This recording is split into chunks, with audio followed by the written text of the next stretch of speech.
America honors the heroes of Bastogne, the 101st Airborne Division.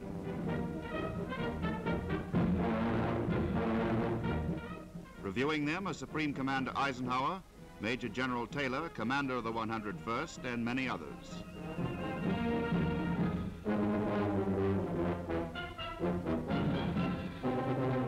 Never before has a whole division won the presidential citation. These men led the Normandy invasion on D-Day, and then made history at Eindhoven, capturing a vital Dutch highway behind Nazi battle lines.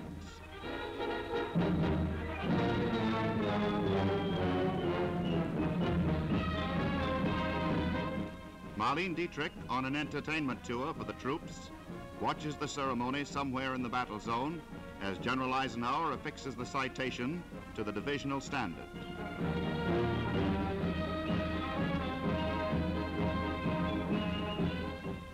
The courage of these soldiers turned the tide at Bastogne. Theirs was an historic role in the Battle of the Bulge.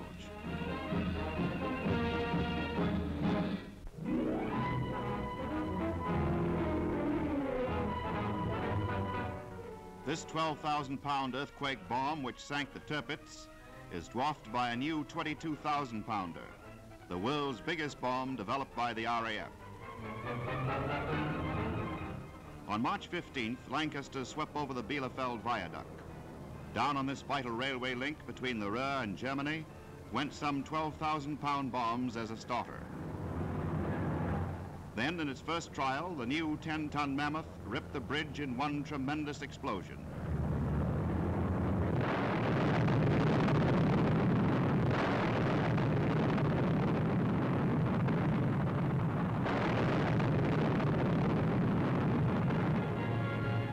Reconnaissance pictures show 6 spans completely demolished.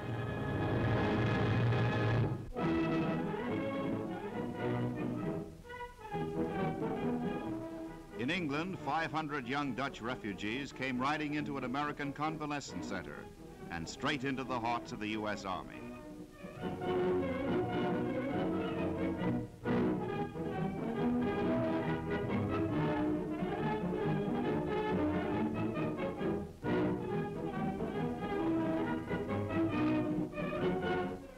For each youngster, there was a soldier comrade, and the visit started with a hearty lunch. There was affection transcending language barriers between the Americans who had been wounded in action and the undernourished little evacuees from the Netherlands battle zones.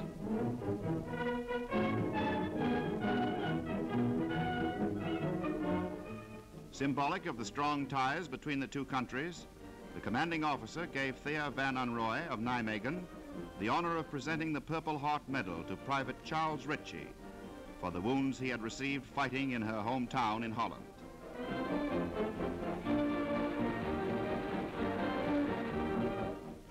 But the most fun was poking around the fuselage of a flying fortress. The children had often seen these planes flying over the lowlands on their way to Germany.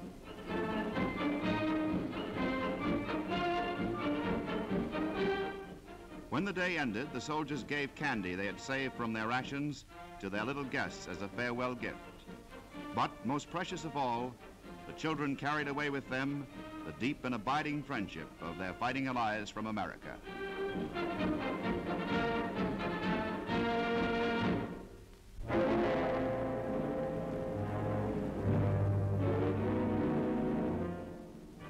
South of Bonn, north of Coblenz, lies the little town of Remagen, an unimportant place, but for the crumbling German armies, perhaps the most fateful place all down the long course of the Rhine. For over the battered Remagen Bridge in mid-March, the only bridge captured intact, American tanks, trucks, artillery, and troops were pouring in a slow but steady stream. In the first days, before the bridgehead was safely established, engineers worked desperately to repair the twisted girders before the bridge collapsed. They measured the time in hours first, then in days.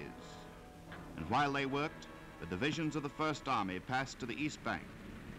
And the Luftwaffe, desperate to make good the Wehrmacht blunder, flung in scores of planes. But it was already too late.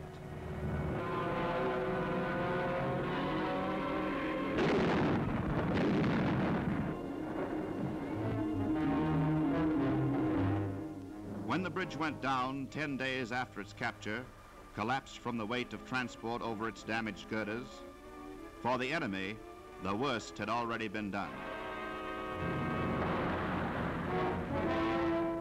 It was the heroic engineers who had battled so hard to save the bridge who paid the heaviest price when it was lost.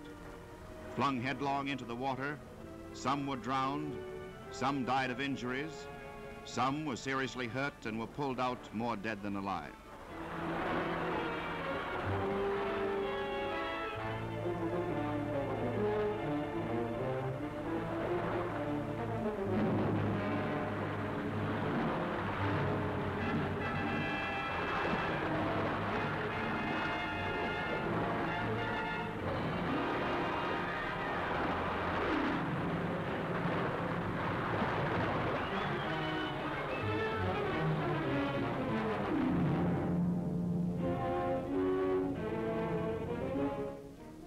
Yes, the bridge was lost, but other bridges had already been erected, and every man who could be spared joined in the job of rescue. The engineers dead and injured here will not figure in battle citations. They conquered no strong points. They took no cities. They captured no prisoners. There were no battle stars for death on the Remagen bridge.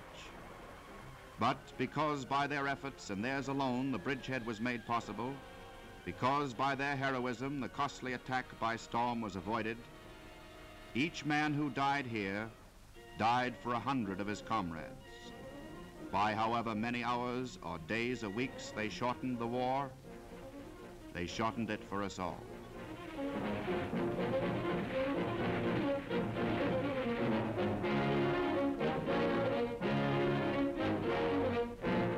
The Remagen bridgehead is established.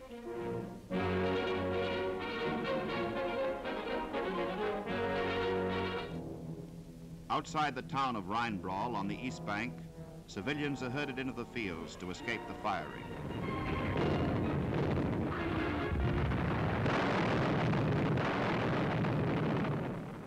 North to the Bonn Plain, south to the Frankfurt Gap, the First Army moves forward, outflanking the whole central Rhine line of the weakening German armies. Meanwhile, cutting into the Saar Basin from north and south, Allied armies tore great holes in the enemy line.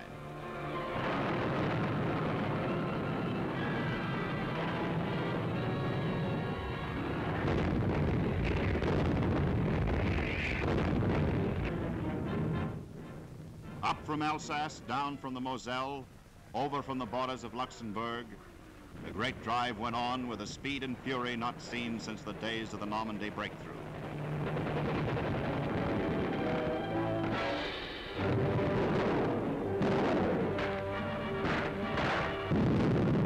And the prisoners came in their hundreds and thousands, dispirited and beaten men.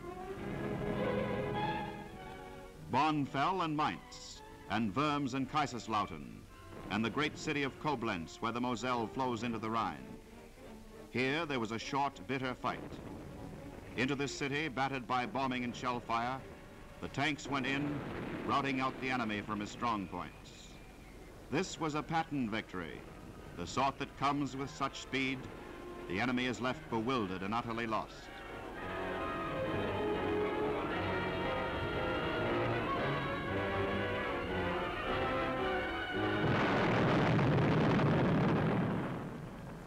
After the tanks came the infantry. From house to house, cleaning out the snipers, the machine gun nests, there was no stopping them, for they knew that this was to be the last great action before the Allied armies struck over the Rhine.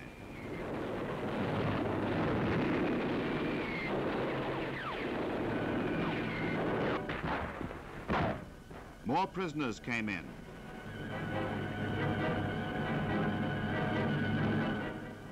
Some had already changed into civilian clothing, but it did them little good. Coblenz fell, and they joined their 200,000 comrades captured in the great rout west of the Rhine.